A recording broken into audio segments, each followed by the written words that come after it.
¿Alguna vez han sentido que su vida es un rompecabezas al que le falta la pieza más importante? Yo no solo lo sentí, lo viví durante 67 años. 67 años con un vacío en el pecho, un porqué sin respuesta y el frío de un abandono que me marcó el alma desde la cuna.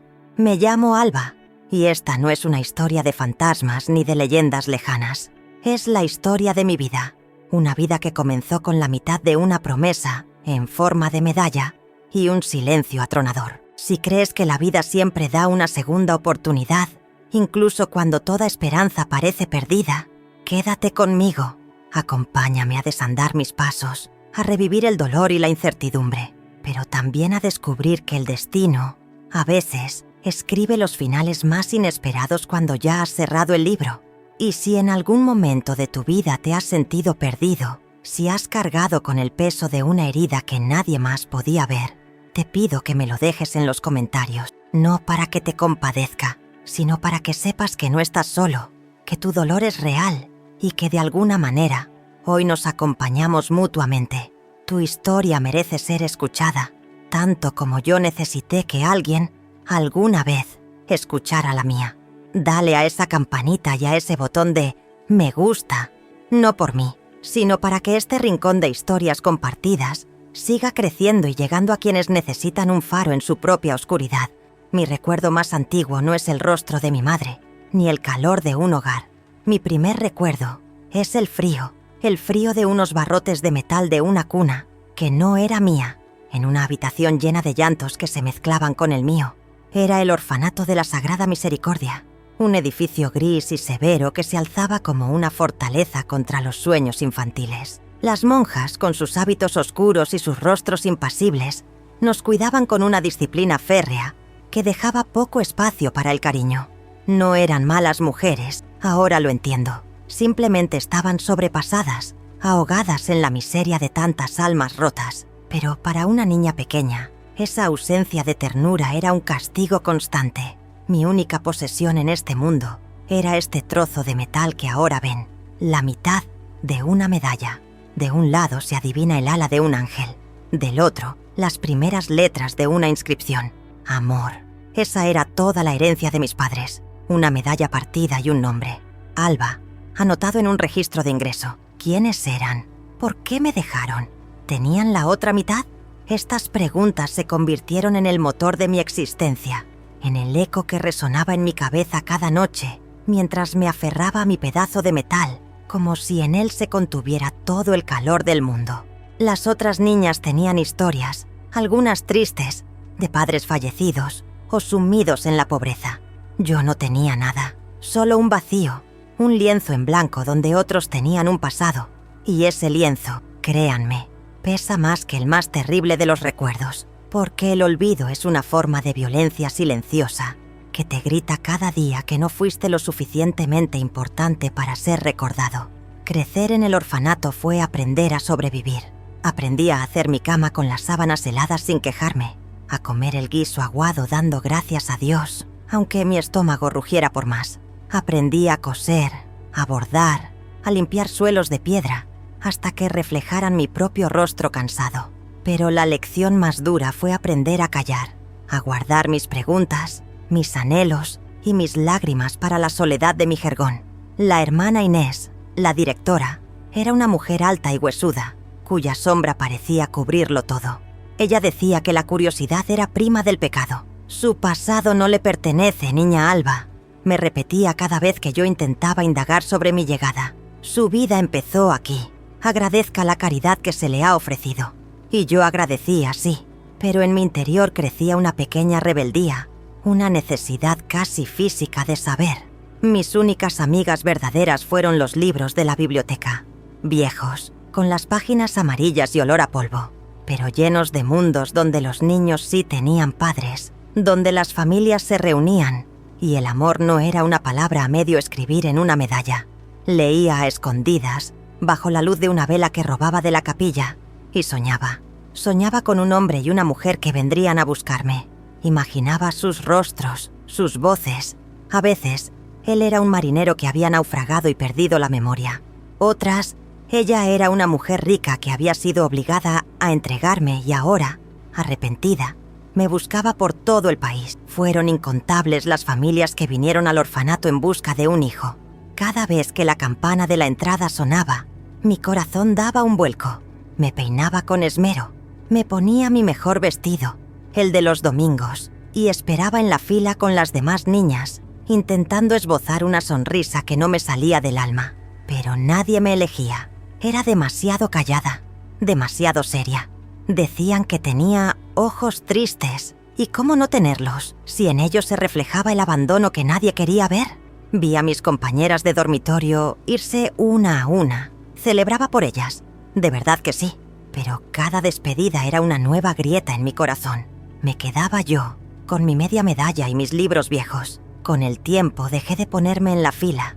Me escondía en la lavandería o en el jardín trasero cuando llegaban visitas. Era más fácil no tener esperanzas que verlas romperse una y otra vez. Me convencí a mí misma de que estaba sola en el mundo, que esa era mi cruz y que debía cargar con ella con dignidad. Pero por las noches, en la oscuridad, la misma pregunta volvía a taladrarme el alma. ¿Quién tiene la otra mitad? ¿Quién guarda la otra ala del ángel? Y en esa pregunta se encerraba toda la fe que me quedaba, la pequeña llama que me negaba a dejar que se apagara por completo. Los años pasaron como las cuentas de un rosario, uno tras otro, monótonos y grises. A los 18 años, la ley decía que ya no podían tenerme en el orfanato. La hermana Inés me llamó a su despacho. Sobre su mesa de madera oscura había un pequeño sobre con algo de dinero, lo justo para alquilar una habitación durante un mes, y una carta de recomendación para trabajar como empleada doméstica en casa de una familia adinerada de la ciudad.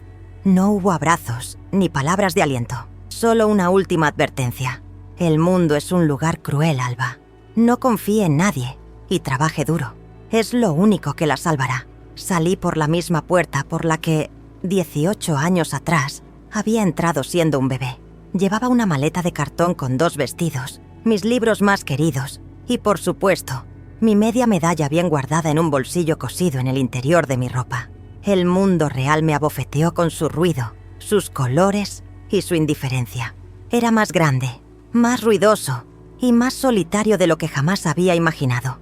La familia para la que empecé a trabajar, los Valdivia, vivían en una mansión que parecía un palacio. Mi trabajo consistía en limpiar, cocinar y ser invisible. La señora Valdivia era una mujer elegante pero fría, que me recordaba a la hermana Inés, solo que con vestidos de seda en lugar de un hábito. El señor Valdivia apenas me miraba, pero fueron sus hijos, 2 jóvenes arrogantes y crueles, los que hicieron de mis primeros años de libertad un infierno silencioso. Me llamaban la huérfana, se burlaban de mi ropa gastada, escondían mis cosas y me culpaban de sus propias travesuras. Fue una época de profunda soledad y humillación. Lloré mucho, en silencio, en el pequeño cuarto de servicio que me habían asignado. Pensé en rendirme, en que quizás la hermana Inés tenía razón y el mundo era demasiado cruel para alguien como yo. Pero entonces miraba mi media medalla, tocaba sus bordes gastados, el ala del ángel, la palabra amor, y sentía una extraña fuerza nacer de mi interior. Era el único vínculo con mi origen, la única prueba de que yo no había salido de la nada. Alguien, en algún lugar, me había amado, aunque fuera por un instante, y aferrarme a esa idea me daba la fuerza para levantarme cada mañana. Fue en esa casa donde conocí el abuso, no solo el psicológico. Una noche, el hijo mayor de los Valdivia intentó forzar la puerta de mi habitación. El terror me heló la sangre, pero la desesperación me dio un coraje que no sabía que poseía. Tomé lo primero que encontré, un pesado candelabro de bronce, y le grité que si se atrevía a entrar, juraba que lo mataría. Mi grito fue tan visceral, tan lleno de la rabia acumulada durante años, que debió asustarlo. Se fue, no sin antes amenazarme. Al día siguiente fui acusada de haberle robado un reloj de oro a la señora. Sabía que era una venganza, una forma de echarme sin levantar sospechas. No me dieron la oportunidad de defenderme.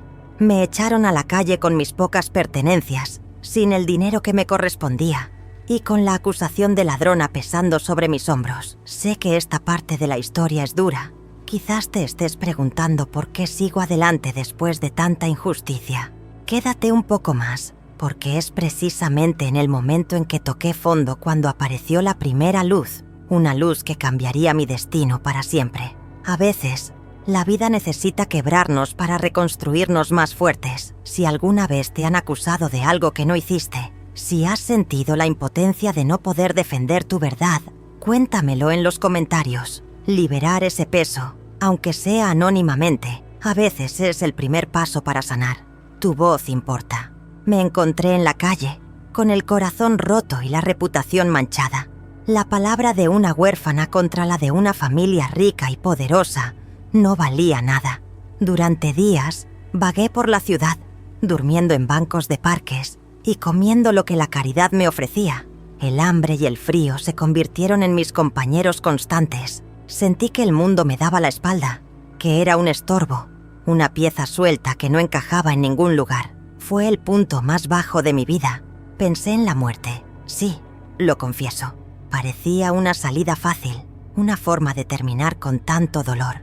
Estaba sentada junto a un río, viendo el agua correr, pensando en dejarme llevar por la corriente, cuando una mano se posó en mi hombro. Era una mujer mayor, con el rostro surcado de arrugas amables y una mirada llena de compasión. Se llamaba Elena y regentaba una pequeña pensión para mujeres en un barrio humilde. «Tienes ojos de haber llorado mucho, hija», me dijo con una voz suave. «Pero también tienes la mirada de una luchadora. Ven conmigo, te daré un plato de sopa caliente y una cama. Mañana hablaremos». No sé por qué, pero confié en ella. Quizás fue la primera vez en mi vida que alguien me miraba sin juzgarme, que veía más allá de mi condición de huérfana o de sirvienta. Elena me salvó la vida. En su pensión, un edificio antiguo pero lleno de vida y risas, encontré algo que nunca había tenido: una familia. Éramos un grupo de mujeres de distintas edades y procedencias, cada una con su propia carga de dolor, pero juntas formábamos una red de apoyo indestructible. Elena nos enseñó a valernos por nosotras mismas. Con su ayuda, conseguí trabajo en una pequeña sastrería del barrio. Mis manos, acostumbradas a coser y bordar en el orfanato, resultaron ser mi mayor talento. El dueño, un anciano llamado Don Mateo, era un hombre justo y bondadoso. Vio mi habilidad y me enseñó todos los secretos del oficio. Por primera vez en mi vida, sentí el orgullo de ganar mi propio dinero, de ser valorada por mi trabajo. Ya no era la huérfana, ni la sirvienta, era Alba, la costurera. Los años en la pensión de Elena fueron años de sanación. Aprendí a reír, a compartir, a confiar. Hice amigas de verdad, mujeres que me escuchaban cuando les contaba la historia de mi media medalla y no se reían de mí. Ellas entendían mi necesidad de saber, mi anhelo de encontrar la pieza que faltaba. Fue en esa sastrería, rodeada de telas, hilos y patrones, donde mi vida empezó a tener un propósito. Y aunque el dolor del pasado seguía ahí, ya no me definía. Estaba construyendo algo nuevo, algo mío. Y en ese pequeño rincón de paz, conocí a Roberto. Roberto era un joven maestro de escuela que vivía en el mismo barrio. Solía traer a la sastrería los pantalones de sus alumnos para que les pusiéramos parches en las rodillas. Era un hombre bueno, paciente, con una sonrisa que iluminaba toda la habitación y unos ojos que veían directamente a mi alma. Al principio yo era tímida y desconfiada.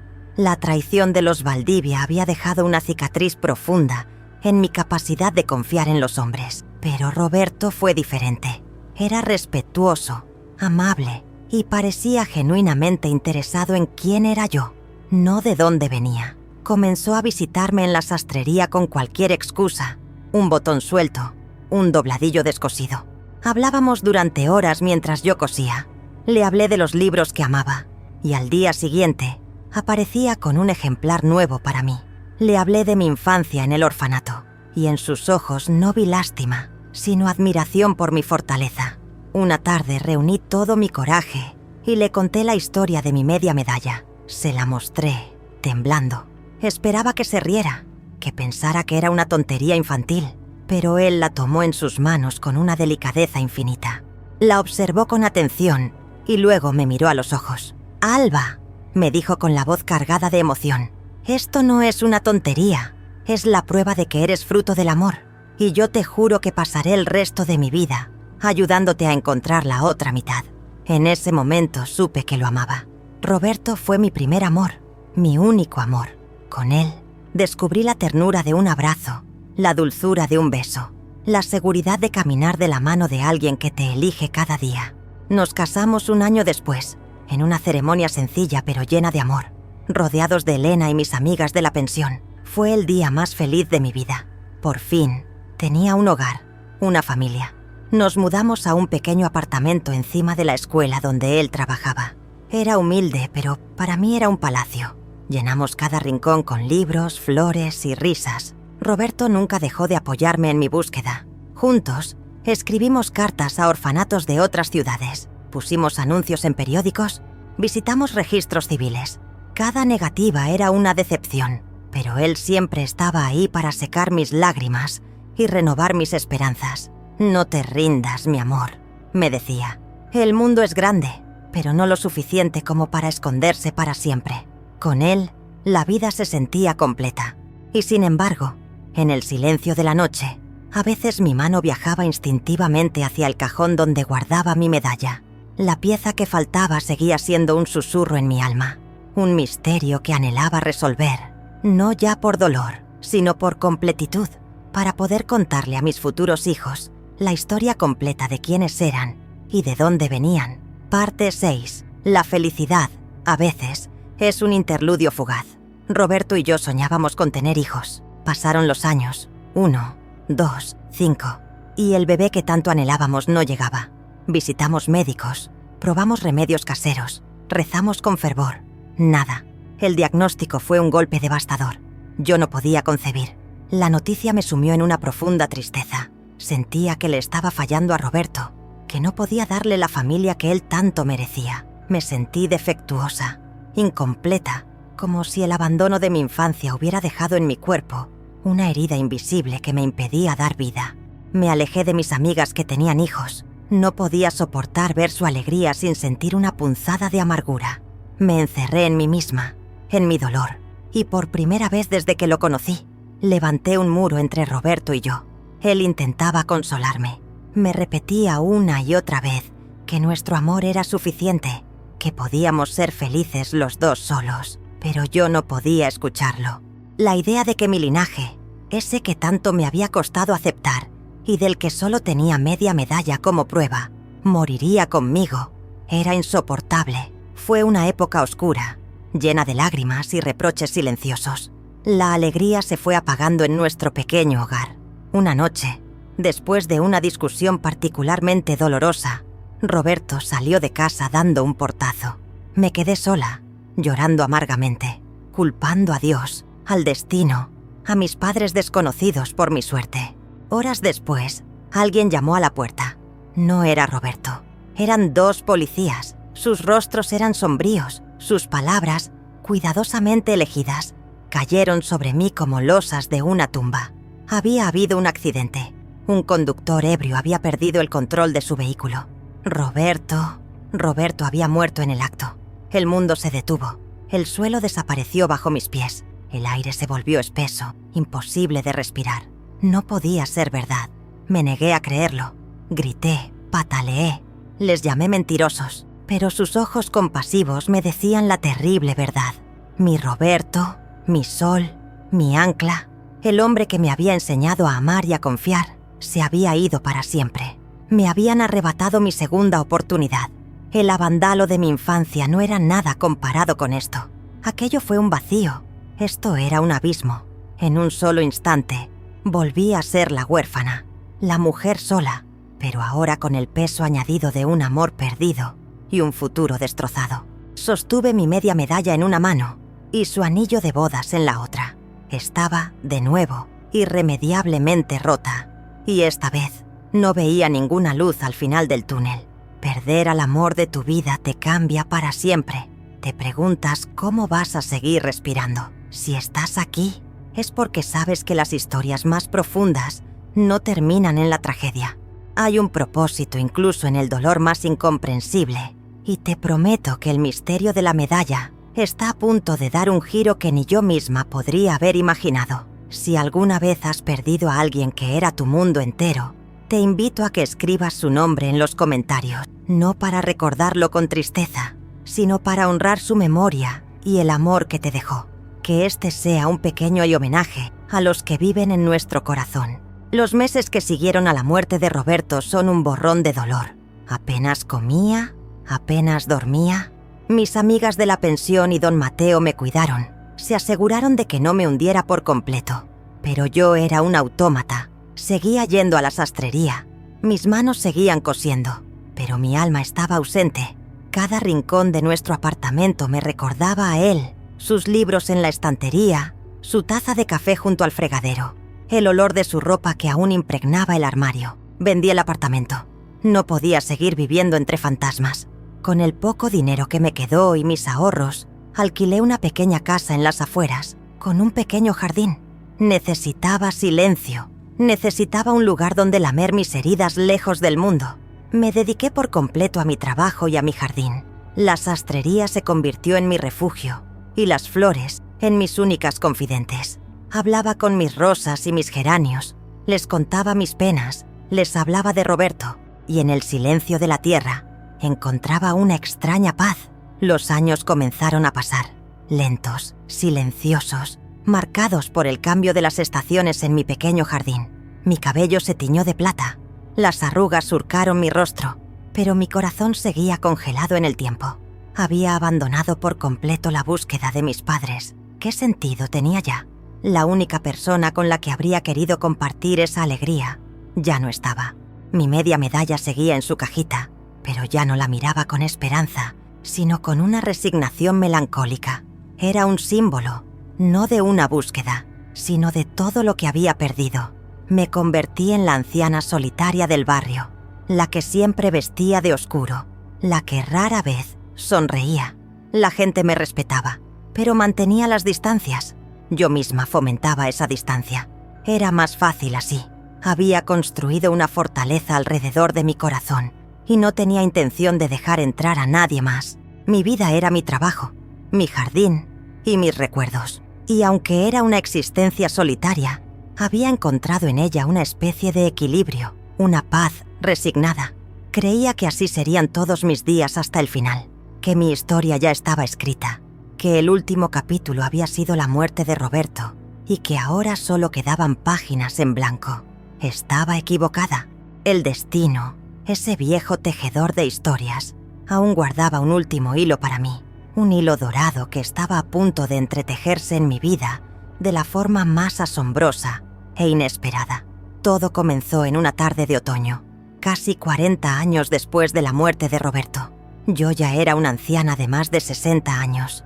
Estaba en mi jardín, podando mis rosales, cuando vi que un coche lujoso, un automóvil negro y brillante como nunca había visto en mi humilde barrio, se detenía frente a mi casa. De él bajó un hombre de aspecto distinguido, de mi edad, quizás un poco mayor, vestido con un traje elegante que contrastaba brutalmente con el entorno. Llevaba un sombrero en la mano y miraba el número de mi casa con una expresión de incertidumbre. Pensé que se había equivocado de dirección, que buscaba a otra persona. Lo observé con recelo desde detrás de mis rosales. El hombre se acercó a mi verja con paso lento, casi vacilante. Tenía una mirada intensa, cargada de una emoción que no supe descifrar. Me enderecé, limpiándome las manos en el delantal, y me acerqué a él. ¿Puedo ayudarle en algo, señor?, pregunté con una voz que sonó más áspera de lo que pretendía. El hombre me miró fijamente, y por un segundo vi un atisbo de algo familiar en sus ojos, una sombra lejana que no logré ubicar. «Busco a una mujer llamada Alba», dijo. Su voz era grave, pero temblaba ligeramente. «A una mujer a la que dejaron en el orfanato de la Sagrada Misericordia hace más de 60 años». Mi corazón se detuvo. El tiempo pareció congelarse. Las tijeras de podar cayeron de mi mano, haciendo un ruido sordo sobre la tierra húmeda. Nadie, absolutamente nadie fuera de mi círculo más íntimo, conocía ese detalle de mi vida. Nadie me había llamado nunca la mujer del orfanato desde que salí de allí. Miré al hombre, al desconocido elegante, y el miedo y la esperanza lucharon una batalla feroz en mi pecho. Yo Yo soy Alba, susurré, apenas capaz de articular las palabras. El hombre cerró los ojos por un instante, como si estuviera absorbiendo mis palabras, como si hubiera esperado toda una vida para oírlas. Luego, con una mano temblorosa, se desabrochó un botón de la camisa y sacó una cadena de oro que llevaba al cuello. De ella colgaba algo que el sol de la tarde hizo brillar. No podía ver bien qué era, pero mi cuerpo entero se estremeció con una premonición. «Durante 67 años», dijo el hombre, con la voz rota por la emoción, «he buscado a la dueña de la otra mitad».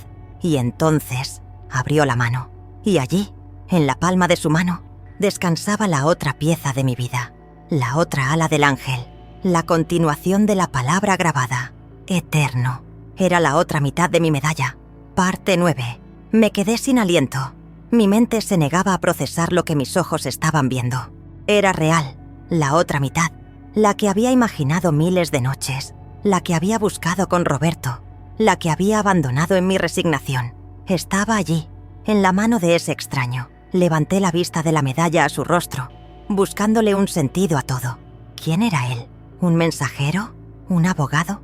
Mis manos temblorosas fueron instintivamente a mi cuello, donde ya no llevaba mi medalla, pero donde sentía su peso fantasma. «¿Quién es usted? ¿Cómo la tiene?», logré preguntar. El hombre tragó saliva. Sus ojos se llenaron de lágrimas. «Mi nombre es Damián», dijo, «y la tengo porque yo la puse en tu cuello, Alba, junto a nuestra madre». El mundo se inclinó. Tuve que agarrarme a la verja para no caer. Las palabras rebotaban en mi cabeza sin formar una idea coherente. ¿Nuestra madre? ¿Él? ¿Mi hermano? Yo no tenía un hermano. Siempre había sido yo, sola. No puede ser, balbuceé. Damián, con una paciencia infinita, comenzó a relatar la historia. Una historia que sonaba a novela, a película, pero que su dolor evidente hacía terriblemente real. Éramos gemelos. Nacimos en una familia rica, los de la Fuente, pero nuestro nacimiento fue fruto de un amor prohibido.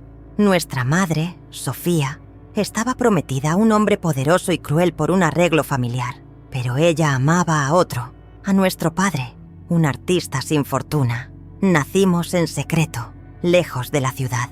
Nuestra madre, sabiendo que su prometido jamás aceptaría a los hijos de otro, tomó una decisión desesperada para salvarnos la vida. Consiguió 2 medallas idénticas, las partió por la mitad y las colgó en nuestros cuellos. La inscripción completa era «Amor eterno». Su plan era dejarme a mí, la niña, temporalmente en un lugar seguro, el orfanato, mientras ella huía del país con mi hermano, Damián, y nuestro padre. Su intención era volver por mí en cuanto estuvieran a salvo. Pero el destino, una vez más, fue cruel. Su prometido descubrió la fuga. Lleno de ira y celos, los persiguió. Hubo un accidente. Nuestro padre murió. Nuestra madre quedó gravemente herida y, a causa del trauma, perdió la memoria. No recordaba mi existencia. No recordaba haberme dejado en ningún sitio. Creció a Damián sola, en el extranjero, con la vaga sensación de que algo le faltaba, con una tristeza que nunca pudo explicar. Damián, mi hermano, creció viendo esa media medalla en el cuello de su madre, escuchando una y otra vez la historia de un amor trágico, sin saber que la otra mitad existía y que le pertenecía a una hermana gemela abandonada a su suerte, a miles de kilómetros de distancia. La verdad, a veces, es más increíble que cualquier ficción. ¿Se imaginan descubrir que toda su vida ha sido la mitad de una historia?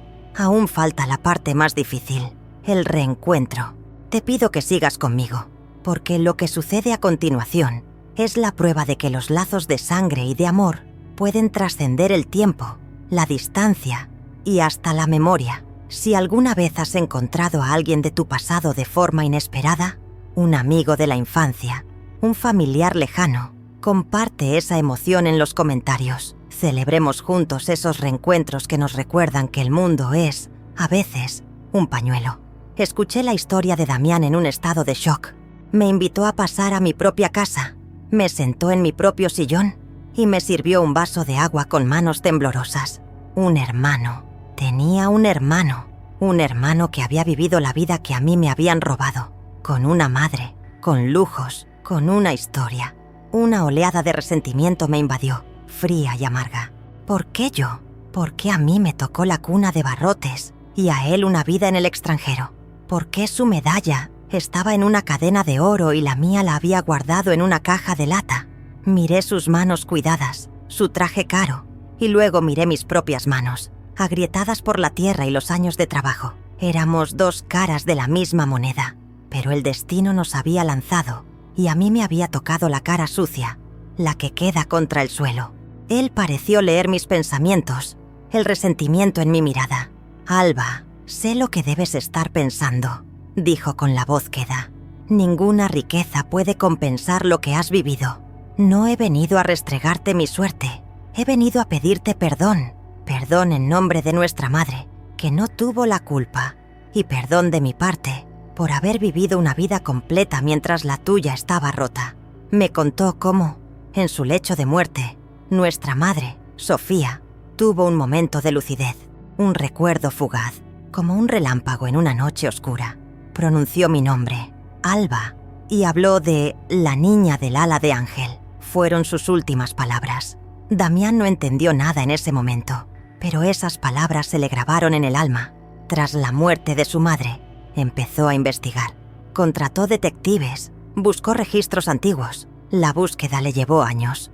Una odisea que lo llevó por medio mundo siguiendo pistas falsas, hasta que finalmente, una anciana monja que había servido en el orfanato, recordó la historia de una bebé dejada con media medalla. Esa pista lo condujo hasta los Valdivia, quienes a regañadientes admitieron haber despedido a una sirvienta con ese nombre. Y de ahí, siguiendo el rastro de una costurera humilde, había llegado hasta mi puerta. Su historia era increíble, pero la prueba estaba ahí, colgando de su cuello. Saqué mi caja de lata, la abrí y tomé mi media medalla. La puse sobre la mesa. Él se quitó la suya y la colocó a su lado. Encajaron a la perfección. Amor eterno. El círculo por fin se había cerrado, pero en mi corazón la alegría luchaba contra 67 años de dolor. Damián se quedó en la ciudad. Alquiló una habitación en el mejor hotel y venía a visitarme todos los días. Era respetuoso con mi espacio y mi silencio. No me presionaba. Simplemente estaba ahí. Me traía flores, libros, pasteles de la mejor confitería. Gestos amables que, sin embargo, me resultaban extraños, casi dolorosos. Eran los gestos de un mundo al que yo nunca había pertenecido.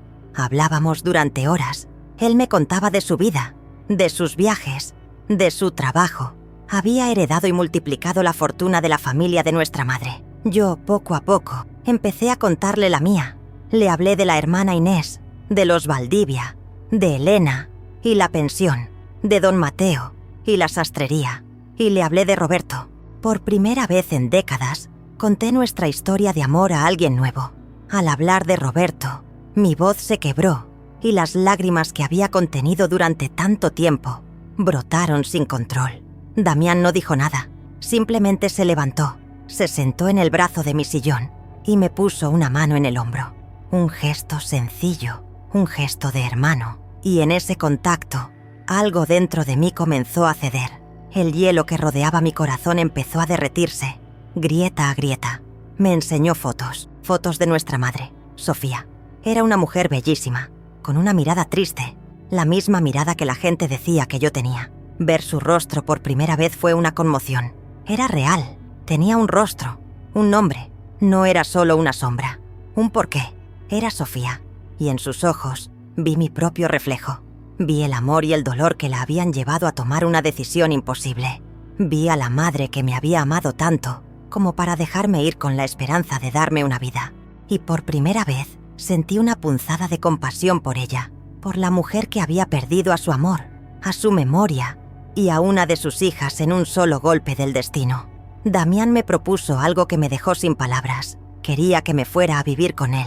Tenía una casa enorme, con un jardín mucho más grande que el mío, con personal que podía cuidar de mí. «Es tu derecho, Alba», me dijo. «Es parte de tu herencia. Quiero compensarte por todo lo que no has tenido». La oferta era tentadora.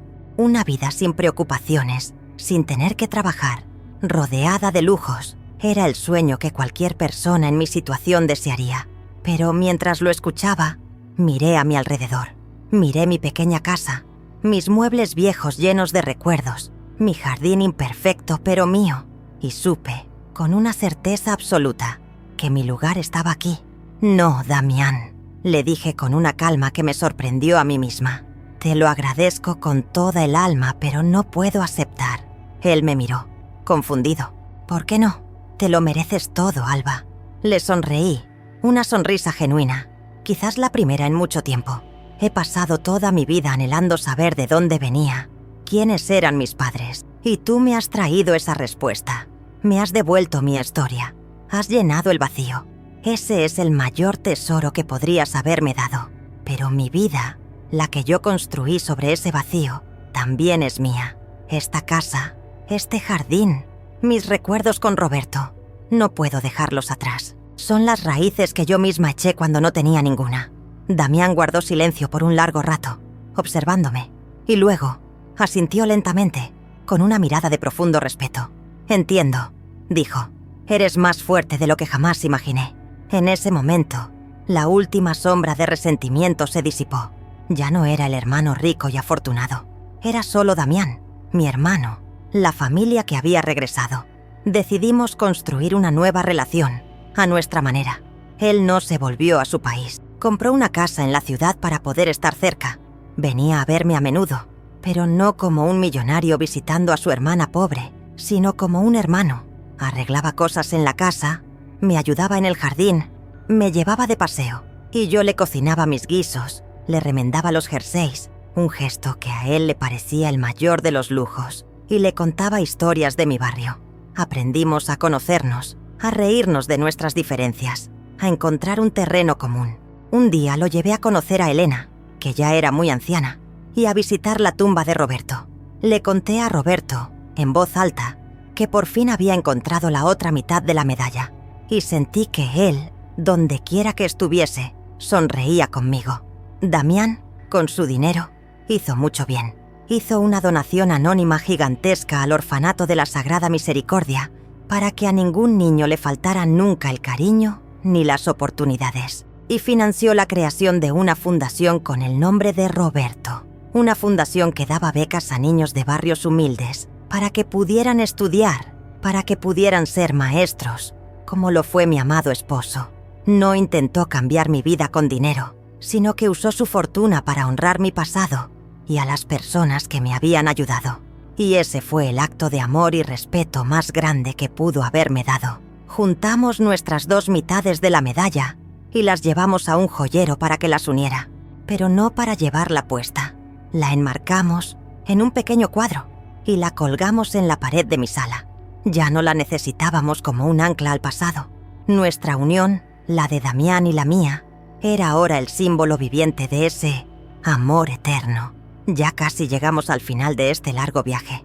Hemos visto cómo el dolor más profundo puede transformarse en el reencuentro más hermoso. La historia podría terminar aquí, con un final feliz. Pero falta una pieza, una conversación, un acto de cierre que lo cambiará todo. Quédate para el desenlace. Si esta historia te ha tocado el corazón, si te ha hecho pensar en el perdón y en los giros inesperados de la vida, déjame un simple gracias en los comentarios. Será mi forma de saber que este relato ha encontrado un hogar en ti. Un día, Damián vino a mi casa con una propuesta diferente. «Alba, hay un lugar al que quiero que vayamos juntos». Su tono era solemne, y supe que era importante. Fuimos en su coche a las afueras de la ciudad, a un cementerio privado, lujoso y silencioso. Un lugar que parecía de otro mundo. Nos detuvimos frente a una lápida de mármol blanco, sencilla pero elegante. En ella había un solo nombre grabado: Sofía de la Fuente, nuestra madre.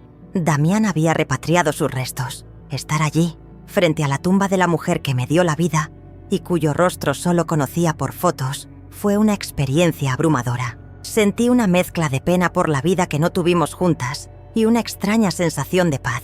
Ya no había preguntas, solo la certeza de un ciclo que se cerraba. Damián depositó un ramo de lirios blancos, las flores favoritas de ella, según le habían contado. Yo no llevé flores, llevé algo más. De mi bolso saqué una pequeña rosa de mi propio jardín. una rosa que había cuidado con mis propias manos, y la coloqué junto a su ramo. «Hola, mamá», susurré. «Soy Alba. He tardado un poco, pero por fin he llegado a casa». Las lágrimas corrieron por mis mejillas, pero ya no eran lágrimas de dolor ni de abandono. Eran lágrimas de sanación, de aceptación. Pero la visita no terminó ahí. Damián me tomó del brazo y me guió hacia otra sección del cementerio. Nos detuvimos frente a otra tumba, mucho más antigua y descuidada. La hierba había crecido a su alrededor. El nombre en la lápida estaba casi borrado por el tiempo y la lluvia. Con esfuerzo pudimos leerlo. Era el nombre de un hombre que yo no conocía, pero que Damián sí. Era el prometido de mi madre. El hombre que, en su furia y sus celos, había causado el accidente que mató a nuestro padre y le robó la memoria a nuestra madre. El hombre que, indirectamente, era el responsable de toda una vida de sufrimiento. Me quedé mirándola. En silencio, sentí una oleada de la vieja rabia, del antiguo rencor. Este hombre era la causa de todo, de mi soledad, de mi dolor, de la vida que me fue arrebatada. Miré a Damián, esperando ver el mismo odio en sus ojos, pero él miraba la tumba con una expresión de profunda tristeza, casi de piedad. «Lo odié durante años, Alba», me confesó. «Lo culpé de todo. Soñé con vengarme, con destruir su legado, su memoria. Pero después de encontrarte, entendí algo. El odio es un veneno que solo nos daña a nosotros mismos. Él vivió y murió en su propia miseria, consumido por su propio rencor. Ya pagó su precio». Las palabras de Damián me golpearon con la fuerza de una revelación. ¿De qué me servía odiar a un hombre muerto? ¿De qué me servía aferrarme a un rencor que solo mantenía viva la herida? Había pasado mi vida entera siendo una víctima de las circunstancias, del abandono, de la crueldad ajena. Pero en ese momento, frente a la tumba de mi enemigo anónimo, me di cuenta de que tenía una última elección. Podía seguir siendo una víctima de mi pasado, o podía liberarme de él para siempre. Y la única forma de hacerlo no era la venganza, sino el perdón. No un perdón para él, que ya no podía recibirlo, sino un perdón para mí. Un perdón que me permitiera soltar la última cadena que me ataba al dolor. Miré la lápida olvidada y, en voz alta, para que el viento y mi hermano fueran testigos, dije: «Te perdono, no porque lo merezcas, sino porque yo merezco la paz». Al pronunciar esas palabras, sentí como si un peso inmenso, un peso que ni siquiera sabía que llevaba, se levantara de mis hombros. Fue como respirar aire puro, después de haber estado encerrada en una habitación sin ventanas durante toda una vida. Miré a Damián, y él me sonreía, con lágrimas en los ojos. «Estoy muy orgulloso de ti, hermana», me dijo. Ese día marcó el verdadero comienzo de mi segunda vida. Volví a mi casa sintiéndome más ligera, más libre. La historia de mi origen ya no era una tragedia, sino simplemente eso, una historia. Una historia increíble, sí, pero que ya no definía mi presente. Mi presente era mi jardín, mis amigas, mi hermano. Mi presente era la paz que había encontrado en mi corazón. Damián y yo pasamos muchos años más juntos. Viajamos un poco, no a lugares lujosos, sino a lugares que tenían significado para mí. Volvimos al pueblo donde estaba la sastrería de Don Mateo. Visitamos la costa, porque a Roberto le encantaba el mar. Creamos nuevos recuerdos, recuerdos nuestros, que se superpusieron a los antiguos. Envejecimos juntos, no como dos mitades de algo roto, sino como dos árboles que, habiendo crecido separados, entrelazaban sus ramas al final del camino, dándose sombra y apoyo mutuo. Y en todo ese tiempo, nunca dejé de cuidar mi jardín, de hablar con mis flores, de sentir la presencia de Roberto en la brisa, porque el amor, el verdadero, no desaparece, se transforma, nos acompaña y a veces nos envía ángeles en forma de hermanos perdidos para recordarnos que nunca, nunca estamos verdaderamente solos. La vida me había quitado mucho, pero al final me lo había devuelto con creces. Mi historia llega a su fin, pero la lección que me dejó es eterna. Aprendí que el perdón no es un regalo que le haces al otro, es un regalo que te haces a ti mismo. Es la llave que abre la celda en la que tu propio rencor te tiene prisionero. Durante la mayor parte de mi vida, creí que era una hoja llevada por el viento, a merced de un destino cruel. Pero al final comprendí que, incluso en medio de la tormenta más terrible, siempre tenemos el poder de elegir. Elegir la esperanza sobre la desesperación, elegir la gratitud sobre la amargura y elegir el amor sobre el miedo. Mi media medalla me enseñó a tener fe cuando no tenía nada más, pero fue el perdón lo que finalmente me hizo completa, mucho más que unir dos trozos de plata. Porque la verdadera integridad no viene de conocer nuestro origen, sino de aceptar todas las partes de nuestro viaje, las luminosas y las oscuras, y encontrar la paz en nuestra propia historia. Si llegaste hasta aquí, gracias por darme voz. Gracias por caminar conmigo a través de mis recuerdos, por sentir mi dolor y celebrar mi reencuentro. Tu compañía en este viaje ha sido un regalo. Espero que mi relato te sirva de algo. Quizás te inspire a buscar una respuesta pendiente, o quizás, aún más importante, te dé la fuerza para perdonar una vieja herida. No dejes que el pasado te defina. Eres el autor de los próximos capítulos de tu vida. Si esta historia ha dejado una huella en ti, te pido que te suscribas a este canal, Relatos que dejan huella, para que otras voces como la mía puedan ser escuchadas. Y compártela. Compártela con alguien que necesite recordar que, no importa cuán rota esté la medalla de su vida, siempre existe la posibilidad de encontrar la otra mitad y de que el amor, de una forma u otra, sea eterno. Gracias.